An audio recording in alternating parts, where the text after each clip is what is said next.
नमस्कार। The deep dive में आपका स्वागत है। आज हम कुछ बहुत ही दिलचस्प स्रोतों की पड़ताल करने वाले हैं। नमस्कार।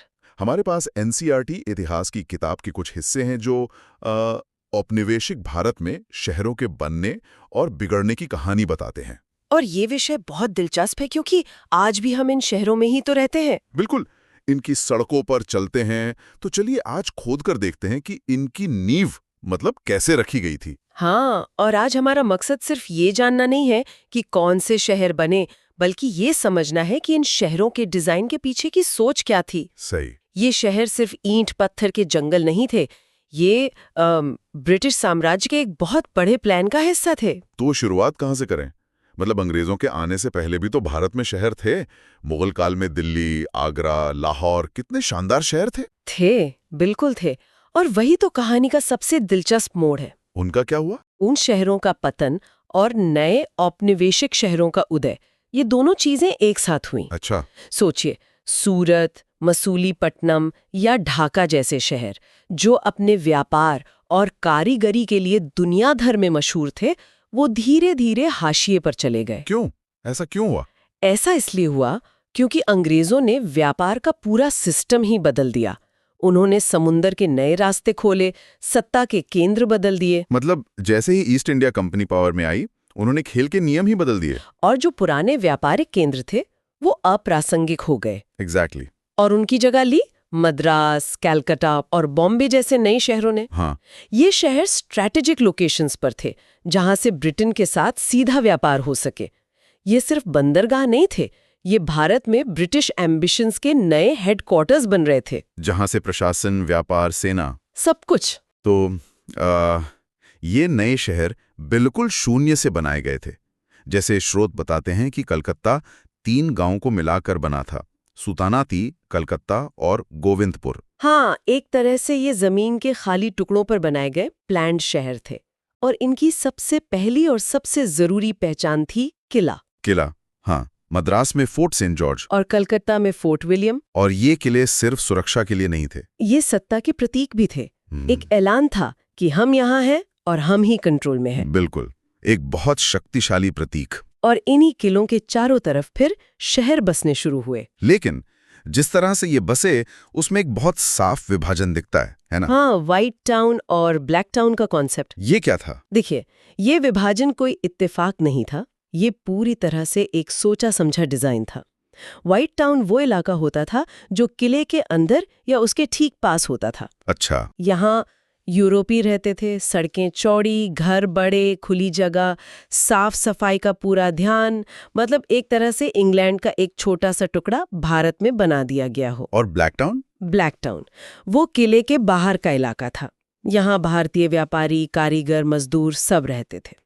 ये बस्तियां बहुत घनी होती थी, सड़कें संकरी और साफ सफाई या सुविधाओं पर कोई खास ध्यान नहीं दिया जाता था। और इस विभाजन को सही कैसे ठहराया गया? दिलचस्प बात यही है, इसे जायज ठहराने के लिए नस्ल के अलावा स्वच्छता और बीमारियों का डर एक बहाने की तरह इस्तेमाल किया गया। ये कहा गया कि भारतीय बस्तियां गंदी है, बीमारियों का घर है, इसलिए यूरोपीय लोगों को उनसे दूर साफ सुथरे इलाके में रहना चाहिए। कमाल है।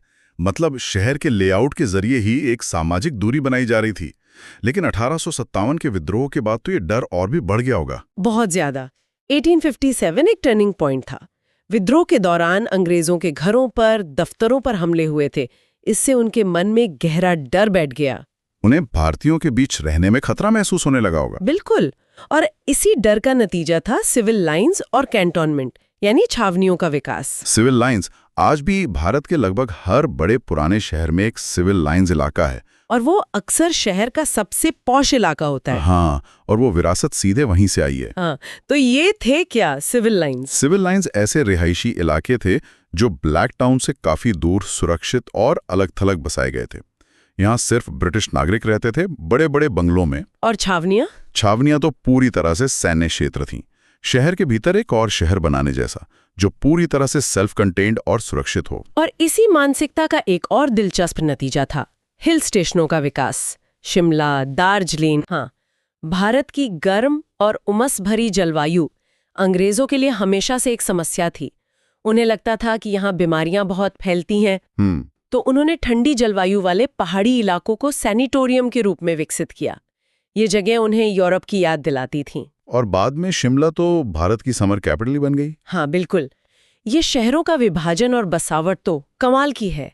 क्या ये सोच सिर्फ सड़कों और बस्तियों तक ही सीमित थी, या इमारतों के डिजाइन में भी हमें ये शाही अंदाज देखने को मिलता है? बहुत अच्छा सवाल है। ये सोच इमारतों में और भी ज्यादा खुलकर सामने आती है। ये इमारतें सिर्फ ऑफिस या घर नहीं थीं। ये ब्रिटिश साम्राज्य की शक्ति और विचारधारा का एक सीधा सीधा प्रदर्शन थी। प्रोपोगेंडा एक तरह से, हाँ। स्रोतों में 3 मुख्य आर्किटेक्चरल स्टाइल्स का जिक्र है और हर शैली के पीछे एक खास पॉलिटिकल मैसेज छिपा है। अच्छा, तो चलिए एक एक करके समझते हैं। पहली शैली है नियो क्लासिकल शैली। ये प्राचीन रोम और यूनान की वास्तुकला से प्रेरित थी। इसकी पहचान है बड़े बड़े ऊंचे स्तंभ, जैसे बंबई का टाउन हॉल। बिल्कुल। इसके पीछे का संदेश साफ था। अंग्रेज खुद को रोमन साम्राज्य का उत्तराधिकारी मानते थे। वो ये दिखाना चाहते थे कि जैसे रोमन साम्राज्य भव्य था, वैसे ही ब्रिटिश साम्राज्य भी है। एक तरह से अपनी शाही हैसियत का ऐलान। हाँ, वो इमारतें इतनी विशाल बनाई जाती थीं कि इंसान उनके सामने खुद को बहुत छोटा महसूस करे, रौब जमाने के लिए। ठीक है। और दूसरी शैली नियो गॉथिक, ये नाम सुनते ही चर्च और पुराने यूरोपीय किलों की याद आती है। हाँ बिल्कुल।